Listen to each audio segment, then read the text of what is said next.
This is the Enthusiast for collectionDX. Today I'm looking at a transforming robot desk set. This is of unknown origin. There are no manufacturing markings on it, no date, nothing to indicate, exactly what it is, but I feel fairly comfortable saying that this is a Chinese product manufactured in the mid-'80s, probably sold to drugstores, something of that nature. The desk set is kind of an interesting subgenre of toys. You'll see, there's Voltron-themed ones. Gackin had a few of them. It's an interesting subset that I like to collect. I'm starting to get into it a little bit more. This one's pretty interesting, and it's pretty well done for the type of toy it is, and I think it goes well beyond its station and becomes a pretty decent robot toy in its own right. First I'll start talking about its features. You'll notice there's two buttons on the top here. When you hit those, there are two spring-loaded capsules which pop out, one of which is a pencil sharpener, the other just a compartment. I like the clear tops on those, and they will come in handy in the robot mode and kind of give it an extra pop. These two arm pieces, well, they're not arms in this mode, but there's these two arm pieces have buttons right here which activate another compartment, and they're both identical. These two pods on the side here also pop off to become more compartments.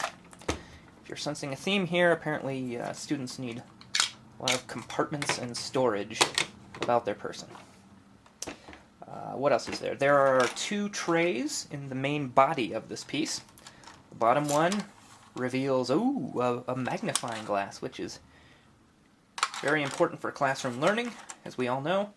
And then there is a tray which has exactly 4 markers in green, turquoise, purple, and red, because as children will tell you, those colors are essential.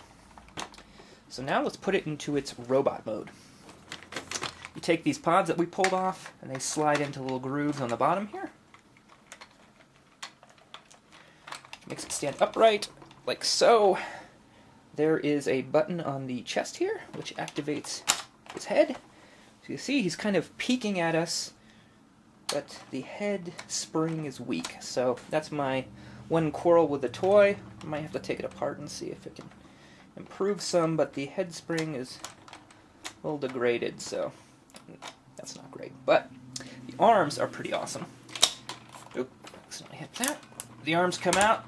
They're fairly well articulated for what it is. There are clicky joints on the shoulder and at the elbow. There's swivel joints here.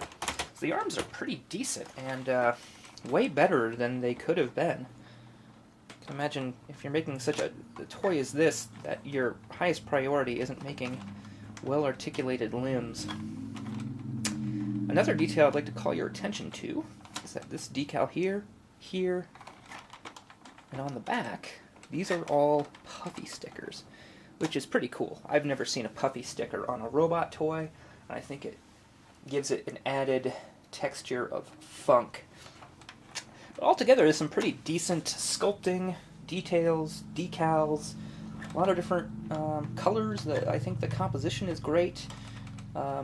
It's really a pretty solid toy on its own merits, and I think it fits in with any Super Robot collection. And it certainly fits in mine because I like the unusual. So if you would come across something like this, I don't know, if you like unusual toys, it's a very well done oddity. And if you know anything about this, let me know. If you know where to get more, let me know, because I'd like to see a few more of these guys. I have another one here that I'll probably review at some point. This one would appear to be a Ditarn based desk set of a similar construction, although no, it's kind of different, but it's kind of the same concept. So I'm kind of digging this whole genre, and if you know anything about that, let me know. If there's any more of these, or know what these guys' names are or anything. So there you have it. Not for everybody, but a pretty solid piece nonetheless. Thank you for watching. This is the Enthusiast for collectionDX.